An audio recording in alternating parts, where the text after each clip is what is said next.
मैं शैलजा अपने चैनल पर आपका हार्दिक स्वागत करती हूँ। आशा करती हूँ आप सब स्वस्थ और प्रसन्न होंगे। आज मैं फिर से आपके लिए एक नई कथा लेकर आई हूँ। द्रौपदी जी। हम सब द्रौपदी जी के विषय में जानते हैं कि वे पांडवों की पत्नी थी। द्रोणाचार्य को गुरु दक्षिणा देने के लिए अर्जुन ने द्रुपद को पराजित कर दिया। यद्यपि आचार्य द्रोण ने द्रुपद को पाश मुक्त करके केवल आधा राज्य लेकर मित्र बना लिया, परंतु वे इस अपमान को भूल ना सके। द्रुपद ने द्रोण से बदला लेने के लिए यज्ञ करके संतान प्राप्ति का निश्चय किया। कलमाशी नगरी के तपस्वी वेदज्ञ ब्राह्मण उपयाज की उन्होंने अर्चना की। उनको प्रसन्न करके प्रार्थना की कि द्रोण को मारने वाले पुत्र की मुझे प्राप्ति हो, ऐसा यज्ञ कराए। उपयाज ने प्रार्थना अस्वीकार कर दी। महाराज ने पुनः 1 वर्ष सेवा की। इससे प्रसन्न होकर उन विप्र देव ने कहा, मैंने अपने अग्रज को भूमि में पड़ा पका फल उठाकर ग्रहण करते एक बार देखा है।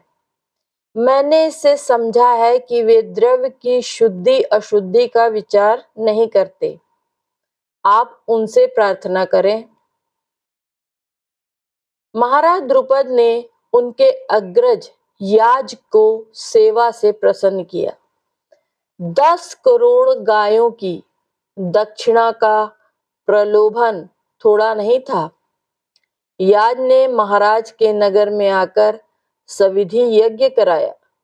यज्ञ की पूर्णाहुति के समय उससे मुकुट, कुंडल, कवच, त्रोण और धनुष धारण किए हुए एक कुमार प्रकट हुआ। इस कुमार का नाम याज ने धृष्टद्युम्न रखा। महाभारत के युद्ध में पांडव पक्ष का पूरे युद्ध में यही कुमार सेनापति रहा।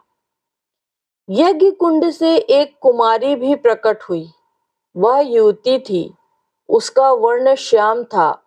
उसके समान रूपवती दूसरी स्त्री हो ही नहीं सकती। उसके शरीर से प्रफुल्ल नील कमल की गंध निकलकर कोस भर तक दिशाओं को सुरभित कर रही थी। वर्ण के कारण याज ने उसका नाम कृष्णा रखा।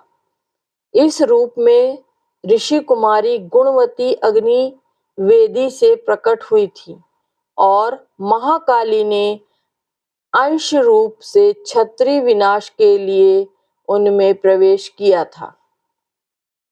महाराज द्रुपद की महारानी ने याज से प्रार्थना की कि ये दोनों मुझे ही माता समझे, और याज ने एवमस्तु कह दिया। एक चक्रा नगरी में ही पांडवों को अपने आश्रय दाता ब्राह्मण से ज्ञात हो गया कि महाराज द्रुपद अपनी पुत्री का स्वयंवर कर रहे हैं। भगवान व्यास ने आकर आदेश दिया और उसे स्वीकार कर पांडव ब्राह्मण वेश में पांचाल पहुंचे। वहां से एक कुम्हार के घर ठहरे। स्वयंवर सभा में ही वे ब्राह्मणों के साथ बैठे। उनके वेश ब्राह्मणों के समान थे। महाराज द्रुपद ने सभा सदन में ऊपर एक यंत्र बना रखा था। यंत्र घूमता रहता था। उसके मध्य में एक मछली बनी थी और नीचे तेल पूर्ण कड़ाह था। तेल में छाया देखते हुए घूमते चक्र के मध्यस्थ मत्स्य को 5 बाणों से मारना था। जो ऐसा कर सके उसी से द्रौपदी के विवाह की घोषणा की। इस कार्य के लिए जो सुदीर्घ धनुष रखा था वह इतना कठोर और भारी था कि बहुत से राजा तो उसे उठाने में ही असमर्थ हो गए। जरासंध, शिशुपाल, शल्य उस पर ज्या चढ़ाने के प्रयत्न में दूर गिर पड़े। केवल कर्ण ने धनुष चढ़ाया। वह बाण मारने ही जा रहा था कि द्रौपदी ने पुकार कर कहा, मैं सूत पुत्र का वरण नहीं करूंगी। अपमान से तिल मिलाकर सूर्य की ओर देखते हुए कर्ण ने धनुष रख दिया। राजाओं के निराश होने पर अर्जुन उठे। उन्हें ब्राह्मण जानकर विप्र वर्ग ने प्रसन्नता प्रकट की। धनुष चढ़ाकर अर्जुन ने मत्स्य वेद किया। द्रौपदी ने जयमाल डाली। राजाओं ने एक ब्राह्मण से द्रौपदी का विवाह होते देख द्रुपद और पांडवों पर आक्रमण कर दिया। अर्जुन ने धनुष चढ़ा लिया। एक वृक्ष लेकर भीमसेन टूट पड़े। अर्जुन से युद्ध करके कर्ण ने शीघ्र समझ लिया कि वे अजेय हैं। उन्हें ब्राह्मण समझकर वह युद्ध से हट गया। उधर भीम ने शल्य को दे पटका। इससे सभी नरेश युद्ध से पृथक होने लगे। श्री कृष्ण ने पांडवों को पहचान लिया था, अतः उन्होंने समझा बुझाकर राजाओं को शांत कर दिया। मां, हम एक भिक्षा लाए हैं। द्रौपदी के घर पर पहुंचने पर अर्जुन ने कहा, पांचों भाई उसे बांट लो। बिना देखे ही घर में से माता कुंती ने कह दिया। कुंती ने बाहर आकर द्रौपदी को देखा तो बड़ा पश्चाताप हुआ। वे युधिष्ठिर से अनुनय करने लगी, मैंने कभी मिथ्या भाषण नहीं किया है। मेरे इस वचन ने मुझे धर्म संकट में डाल दिया है। बेटा, मुझे अधर्म से बचा। धर्म पूर्वक तुमने पांचालों को प्राप्त किया है, अब तुम इससे विवाह करो। धर्मराज ने अर्जुन से कहा, बड़े भाई के अविवाहित रहते छोटे भाई का विवाह अधर्म है। आप मुझे अधर्म में प्रेरित न करें। द्रौपदी के साथ आपका विवाह ही उचित है।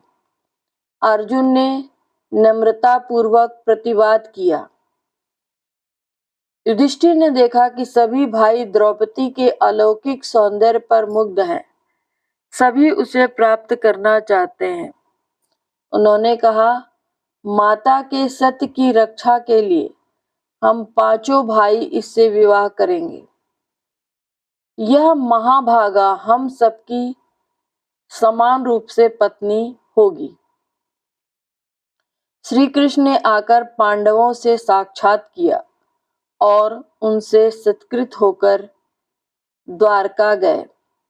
महाराज द्रुपद ने पांडवों के पीछे पीछे धृष्टद्युम्न को भेजा था, उनका परिचय प्राप्त करने के लिए। धृष्टद्युम्न ने गुप्त रूप से निरीक्षण करके लौटकर पिता से बताया कि लक्षणों से वे भाई शूरवीर क्षत्रिय जान पड़ते हैं। महाराज के आमंत्रण पर माता के साथ पांचों भाई राज सदन गए। महाराज ने उनका विविध प्रकार से सत्कार किया। वे परिचय पाकर अत्यंत प्रसन्न हुए। उनकी चिर अभिलाषा थी कि उनकी कन्या अर्जुन को प्राप्त हो, पूर्ण जो हुई थी। द्रौपदी पांचों भाइयों की पत्नी हो, यह एक धर्म और समाज के विरुद्ध बात थी, जो किसी प्रकार द्रुपद को स्वीकार नहीं थी।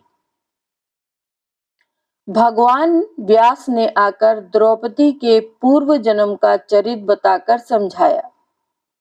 महाराज द्रुपद ने स्वीकार किया। विधि पूर्वक क्रमशः एक एक दिन पांचों भाइयों ने पांचाली का पाणी ग्रहण किया। चरों द्वारा सभी राजाओं को पता चल चुका था कि लाक्षा भवन से पांडव जीवित निकल गए हैं और द्रुपद राजकन्या का विवाह उन्हीं से हुआ है। कौरवों ने यह समाचार पाकर पहले तो कर्ण की सलाह से आक्रमण करना चाहा, किंतु द्वारका से ससैन्य श्री कृष्ण सहायता कर सकते हैं और राज्य दिलाने आ सकते हैं। भीष्म पितामह के समझाने पर धृतराष्ट्र ने विदुर को भेजकर सम्मान पूर्वक उन्हें बुला लिया। एक साथ रहने से संघर्ष होगा, इस भय से आधा राज्य देकर युधिष्ठिर की राजधानी इंद्रप्रस्थ बना दी गई। माता कुंती के साथ पांडव वहां रहने लगे। देवर्षि नारद ने पांडवों को सुंद उपसंद की कथा सुनाकर समझाया कि पत्नी के कारण भाइयों का जो प्रगाढ़ प्रेम है उसमें भी शत्रुता हो सकती है या वो शत्रुता में परिवर्तित हो सकता है। पांडवों ने देवर्षि के उपदेश से यह नियम किया कि प्रत्येक भाई एक पक्ष तक द्रौपदी के साथ रहे।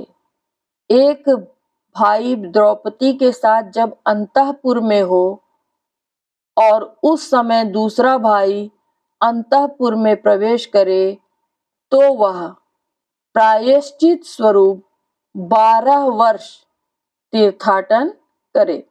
अर्थात जब कोई भाई एक अंदर हो, अगर दूसरा भाई भूलवश वहां चले जाए तो उसको 12 वर्ष तक प्रायश्चित रूप में तीर्थाटन करना चाहिए या करना पड़ेगा।